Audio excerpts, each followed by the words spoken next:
보통의 사람들이 생각하기에 모범을 보였으면 하고 기대하는 대상들이 있습니다.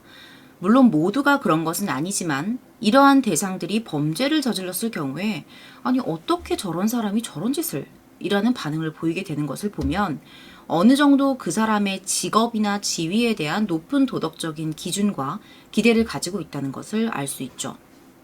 최근 어린이집에서 문제가 되고 있는 영유아들에 대한 폭력과 초등학교 교사가 학생에게 던진 물건 때문에 얼굴에 심한 상처가 나게 했던 이런 사건들을 볼 때도 마찬가지로 아니 어떻게 교사라는 사람들이 라는 그 직업에 대해 가지는 기대와 실망을 함께 드러내게 됩니다.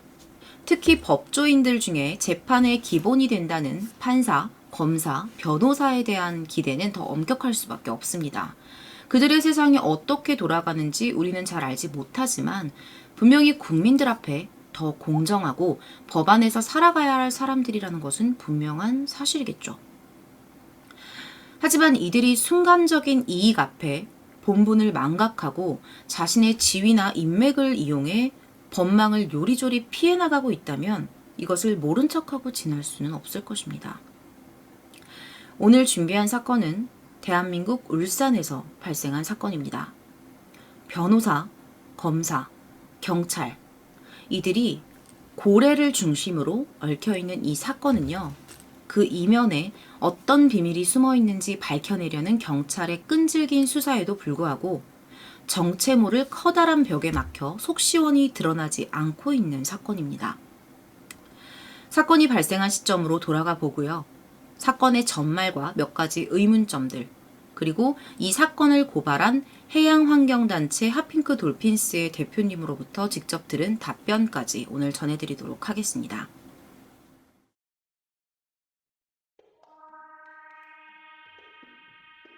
(2017년 8월) 울산 중부경찰서 경찰들이 수협 냉동창고에 도착을 했습니다.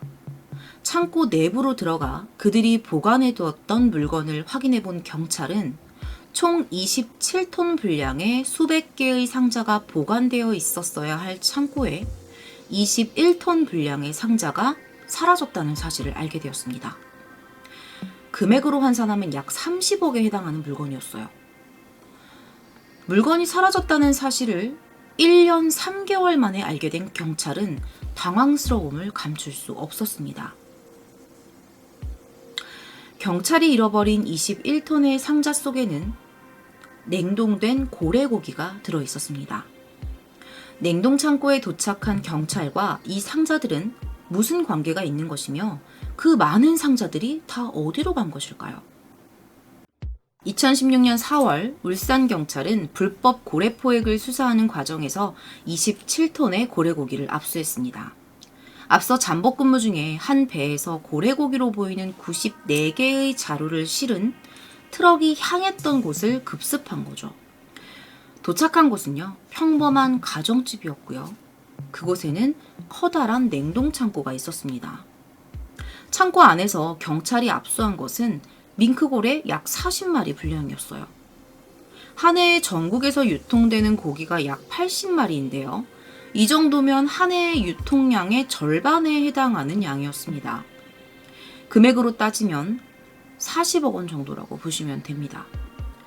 이렇게 고기가 압수가 되고 범인들이 현행범으로 체포가 된 지 한 달도 되지 않아서 고래고기 21톤이 피해자들에게 다시 돌아간 거예요.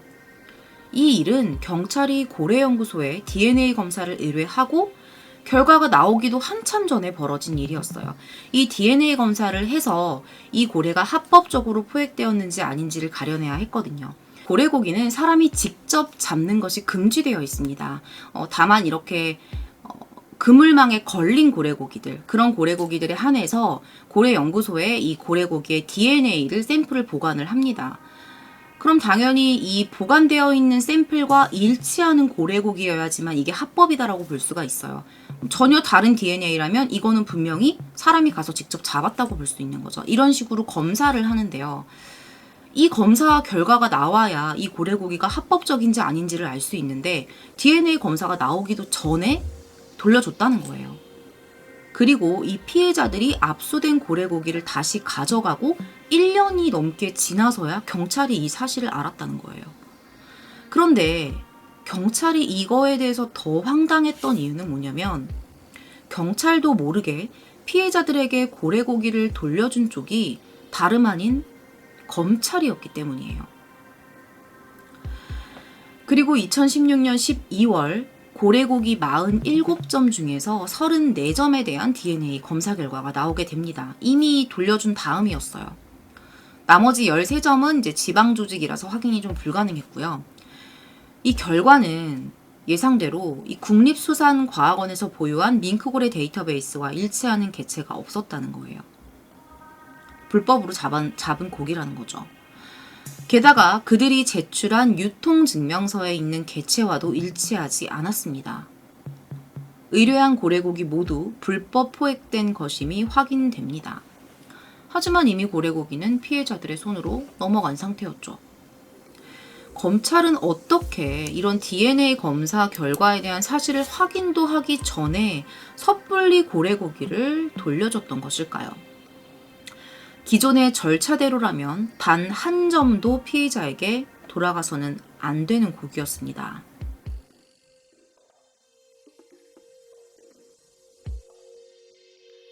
(2016년 5월 3일) 그러니까 고래고기가 압수된 지 한 달쯤 되었을 때 울산지검의 황모 검사는 경찰로 한 통의 전화를 걸어 압수한 고래고기를 피해자 신분으로 있는 이 씨에게 돌려줘라 라고 지시했습니다. 당연히 담당 경찰관은 거부할 수밖에 없었죠. 압수물에 대한 DNA 검사도 나오지 않은 상태에서 이 결과도 나오지 않은 상태에서 증거 자료를 범인에게 돌려준다는 게 상식적으로 가능한 일이 아니잖아요. 그리고 이 뜻을 검찰 쪽에 분명하게 밝혔습니다. 그렇게 전화를 끊어요. 그런데 그 이후에 검사한테는 연락이 없었어요. 이 검사가 경찰을 설득할 수 없다라고 생각을 했는지 이번에는 피해자 이 씨의 변호사인 한모 씨의 사무실로 문서를 보냅니다. 피해자의 변호사에게 검사가 문서를 보낸 거예요. 다름 아닌 환부지휘서라는 문서였어요. 검찰이 환부지휘서를 변호사 사무실에 보내는 일도 이전엔 없던 일이지만 보통 고래고기 환부 절차는요. 검사의 환부지휘서를 받은 경찰 수사관이나 검찰 수사관이 입회하에 지정된 것만 찾아가도록 되어 있어요. 경찰 수사관이나 검찰 수사관이 꼭 입회를 해야 되는 거죠. 그것도 DNA 검사가 나온 다음에야 가능한 거예요. 그런데 황모 검사는 환부지휘서를 피의자의 변호사에게 보내서 고래고기를 직접 찾아가라 이렇게 말을 한 거죠. 환부지휘서를 변호사로부터 전달받은 이 씨는요. 이 환부지휘서를 들고 수협의 냉동보관 창고, 자기들 뺏긴 물건, 자기들 압수된 물건, 뺏겼다고 말하면 안 되겠죠. 본인들의 압수된 고래고기가 저장되어 있는 수협의 냉동보관 창고로 찾아가서 고기를 찾아가겠다고 말을 합니다. 수협 창고 관리인도 경찰처럼 되게 황당했다고 해요. 거기서 일한 지 23년 동안 이런 적이 한 번도 없었기 때문이죠. 단지 그들의 말만 믿고 고래를 내줄 수가 없었던 관리인은 검찰에 직접 전화를 걸어서 확인을 시도합니다. 경찰 없인 내줄 수가 없는데 이게 어떻게 된 일입니까? 라고 물었죠. 그렇게 전화를 끊고 난 뒤에 수협 창고로 또다시 문서 한 장이 도착합니다. 환부지휘서였어요. 아까 이 씨가 가져온 그 환부지휘서하고 동일한 걸 검찰 쪽에서 보낸 거예요. 수협으로. 그렇게 고래고기는요. 이 씨의 손으로 다시 돌아갔습니다. 이 일이 있고 난 이후에 검찰의 고래 환부 사건에 대한 경찰 수사가 시작됐는데요. 해양환경단체인 핫핑크 돌핀스가 2017년 9월 담당 검사를 직권남용 혐의로 고발하면서 이것이 본격화되었습니다. 이 과정에서 상당히 수상한 정황들이 경찰에 의해 밝혀집니다. 하나씩 살펴보도록 할게요. 피의자 이 씨가 평소 고래고기 상인들에게 하고 다녔던 말이 있었습니다. 주변 상인들의 입에서 나온 말인데요. 나는 아무리 많은 고기를 압수당해도 다 돌려받을 수 있는 뒷백이 있어. 이런 말을 여기저기 하고 다녔던 거죠. 그리고 피해자들이 면회소에서 주고받았던 이 대화가 녹음된 파일이 있었거든요. 그 녹취 파일을 들어보면 변호사가 돈독이 올랐다. 계속 돈을 더 달라고 한다. 어떡하냐. 이런 거에 대한 얘기를 나누는 부분도 있습니다. 물론 이런 내용들은 사람들의 입에서 그랬다더라 라면서 나온 말이기 때문에 100% 신뢰할 수는 없지만 앞으로 경찰에 의해서 제기된 의문들을 보면 왜 이런 소문이 생겼는지는 조금 여러분들이 이해하실 수 있을 거예요. 자, 두 번째 의혹은요. 피의자 이 씨의 변호사인 한 변호사에 대한 의혹입니다. 울산 남구의 장생포항에는요. 변호사 한 씨에 대한 소문이 상당히 많았어요. 그 이유는 그 한 변호사가 2007년부터 부산, 대구, 울산 지역에서만 검사 생활을 해온 사람인데다가 원래 검사였어요. 그리고 2015년 서울중앙지검으로 발령을 받은 지 1년 만인 2016년에 울산에서 변호사 개업을 했기 때문이죠. 울산지검 근무 당시에 이 한 씨는 해양 환경 쪽을 담당했었고요. 고래고기 불법 포획에 관한 것을 아주 잘 아는 사람이었습니다. 그랬던 한 씨가 이 씨의 사건을 맡게 된 거죠. 그리고 압수된 고래고기를 돌려달라며 검찰에 유통증명서를 제출을 했던 겁니다. 이 유통증명서라는 게 뭐냐면 해경에서 합법적인 고래고기, 그러니까 불법 포획되지 않은 고래고기에 대해서 발급해주는 허가증 같은 거라고 생각을 하시면 돼요. 그런데 이후에 한 씨가 제출했던 유통증명서와 DNA 검사 결과는 일치하지 않았었죠. 압수된 고래고기는 밍크 고래고기였는데 유통증명서, 본인들이 가지고 온 유통증명서의 그 고기는 밍크 고래가 아닌 돌고래 혹은 뭐 다른 고래들이었던 거예요. 서류를 조작했다는 혐의를 받기에 충분한 상황이었습니다. 사실이 그렇게 말해주고 있었어요. 한 씨에 대한 의혹은 이뿐만이 아닙니다. 그는 피해자로부터 받은 수임료를 약 4천만 원대로 낮춰서 신고했다는 혐의도 받고 있었어요. 그가 신고한 수임료와는 다르게 피해자들은 수억 원의 돈을 변호사에게 주었다고 진술했고요. 실제로 이 사건을 맡았던 시기에 한 씨가 억대에 가까운 금액을 들여서 국산 차량과 외제 차량을 구입했다는 사실도 드러났죠. 경찰은 이 돈이 피의자의 계좌에서 인출된 것까지 확인을 했어요. 그런데 그 돈이 어떻게 흘러서 변호사에게 흘러갔는지 이걸 확인하기 위해서 금융계좌영장을 신청을 했는데 이게 대부분 다 기각이 돼요. 이후에 영장을 재신청한 결과 몇 가지 영장 중에서 계좌 추적 영장만 법원에 청구가 됩니다. 한 씨의 계좌나 통신 등 어떤 이런 의혹들을 풀 수 있을 만한 핵심적인 부분들이 검찰 단계에서 좀 제한이 되었다. 이렇게 보기에 충분하죠. 이번에는 한 변호사에게 환부지휘서를 내렸던 그 검사 기억하시죠? 황 검사에 대한 의혹입니다. 경찰은 고래고기 환부 사건에 대한 수사를 위해서 황 검사에게 수십 차례에 걸쳐서 통화를 시도했어요. 하지만 검사 측에서는 협조하지 않았습니다. 결국엔 서면 질의서를 보내게 되었죠. 그런데 딱 그 시기에 검사가 예정되어 있었다던 1년짜리 국외 연수를 떠나버린 겁니다. 게다가 울산지검에서는 경찰에게 황 검사님이 서면 질의서를 받지 않습니다. 제출한 서면 질의서 다시 가져가세요. 라고 연락을 하기도 했습니다. 이후에 황 검사는요. 캐나다까지 찾아간 방송국 취재진의 전화 연락에도 대답하기 곤란하다면서 울산지검으로 연락을 해봐라 이런 말만 계속 반복을 했어요. 그래서 울산지검에 공식 답변을 요구를 하면 그쪽에서는 질의서 답변 여부는 검사 개인이 결정할 문제입니다. 라고 말했어요. 서로 대답을 미루는 그런 모습을 보였던 거죠. 여러분들은 전관예우라는 말을 들어보신 적이 있을 겁니다. 쉽게 말해서 전직 판사나 검사가 변호사로 개업을 하고 맡은 소송에 대해서 유리한 판결을 내리는 그들만의 특혜라고 할 수 있죠. 대한민국에선 부패의 사슬로 지적되고 있습니다. 한 변호사가 받는 의심이 바로 전관예우에 대한 것이었어요. 그가 변호사로 개업한 후에 맡은 사건이 바로 이 씨의 사건이었기 때문이죠. 게다가 황 검사와 한 변호사 사이의 연결고리를 보면 이 의심에 힘이 조금 더 실립니다. 이 두 사람은요, 직접적인 관계가 있는 사이는 아니지만 황 검사의 직속 상관이었던 김모 부장검사와 이 한 변호사 사이에 연결고리가 있었어요. 서연고 법대 중심의 검사 세계에서 두 사람은 흔치 않은 지방대학 법대 동문인데다가 출신 지역까지 겹쳤습니다. 이 모든 게 우연의 일치일까요? DNA 검사도 기다리지 않은 채 입회인도 없이 피해자들에게 서둘러 돌려준 30억 원어치의 고래고기. 피해자들이 고래고기를 돌려받은 직후 울산에서는 고래 축제가 열렸습니다. 그들도 이곳에서 고래고기 장사를 했습니다. 만약에 돌려받은 21톤의 고래고기를 다 팔았다면 그 금액은 30억 원일 것입니다. 혼액된 합법적인 고기.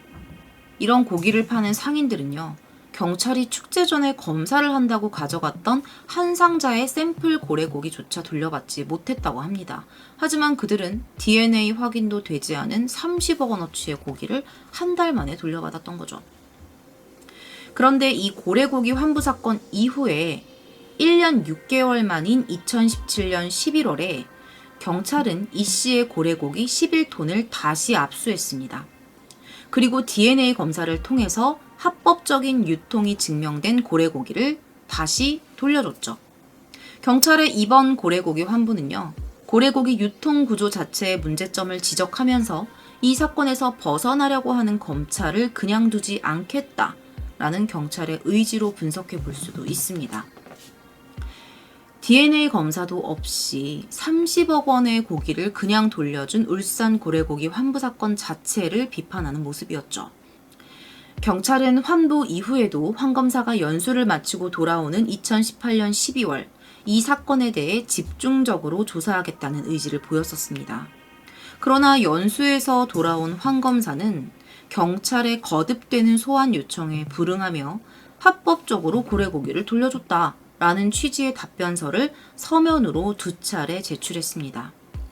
황 검사를 고발했던 해양환경단체 핫핑크 돌핀스에서 이번 사건을 담당하고 있는 공동대표님에게 직접 답변을 들은 내용을 말씀드리면, 경찰 관계자가 현재 이 사건이 검찰의 비협조로 사건 실체 규명이 어렵다고 전했다고 합니다.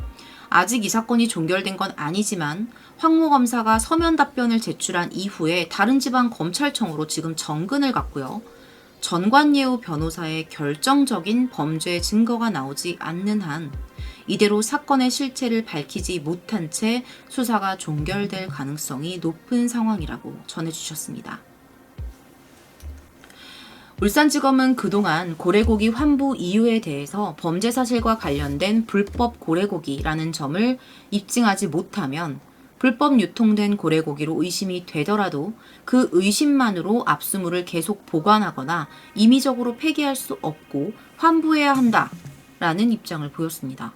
결국 경찰이 제때 불법 여부를 확인하지 못했고 고래연구소가 현재 유통 중인 고래고기의 DNA를 100% 확보하지 못하고 있다. 이거는 고래고기 유통구조상에 문제가 있다. 이런 식으로 지적을 한 거예요, 검찰은. 하지만 그들의 말과는 다르게 정상적인 유통 경로로 고래고기를 판매하는 업주들의 한 박스밖에 되지 않는 고기는요, 한 달 만에 환부된 적이 결코 없었습니다. 게다가 고래연구소에서는 약 70%의 합법적 고래고기 DNA를 확보하고 있기 때문에 당시 압수된 고래고기의 불법 여부를 따져보기에는 충분하다고 밝혔습니다. 경찰은 수사를 위한 여러 가지 시도를 했지만 검찰이 적극적으로 협조하지 않았다고 말합니다. 그리고 검찰은 사건 기록 열람과 등사 신청에 대해서도 허가하는 등 우리는 경찰의 수사에 적극적으로 협조했다고 말합니다. 현재 이 사건은 검경 갈등까지 이어지고 있는 상황입니다. 더 나아가 현행 고래자원의 보존과 관리에 관한 고시를 즉각 개정하여 이런 제도상의 허점을 더 이상 불법 포경업자들이 이용하지 못하도록 해야 한다라는 주장 또한 제기되고 있습니다. 시사하는 바가 단순히 이 사건 하나만은 아니라는 거죠. 몇 가지 자료들과 기사 내용, 뉴스 이런 것들을 가지고 당시의 진실이 어떻다 이렇게 단정 짓기는 어려워요. 하지만 그 누구보다도 이 사건에 연관된 당사자들, 불법 고래 유통업자 이씨, 황 검사, 한 변호사, 검찰은 알고 있을 겁니다. 누구보다 잘 알고 있겠죠. 이 일에 법조인으로서 손톱만큼이라도 부끄러운 행위를 했는지 안 했는지 말입니다. 오늘은 2016년 5월 울산에서 발생한 고래고기 환부 사건에 대한 내용과 의문점을 전해드렸습니다. 여러분들의 의견을 댓글로 남겨주세요.